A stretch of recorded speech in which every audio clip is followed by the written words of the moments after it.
Today we're assembling a Keter High Store Plus to install filter systems at the house here. And this is just going to be a brief overview of how everything fits together. When selecting a place to install a big box for installing a filter system, or for whatever you want to use, something like the Keter box we're using here today, the first thing is you need to find a level surface. In our case here, we didn't have a level surface, so we actually had to throw a small concrete slab to install the box on.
Okay, and this is the entire box assembled.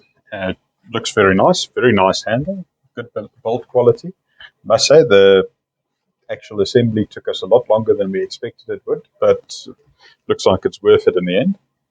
Very nice, everything feels nice and sturdy. Got quite a big space inside to work with, and locks top and bottom into the other door.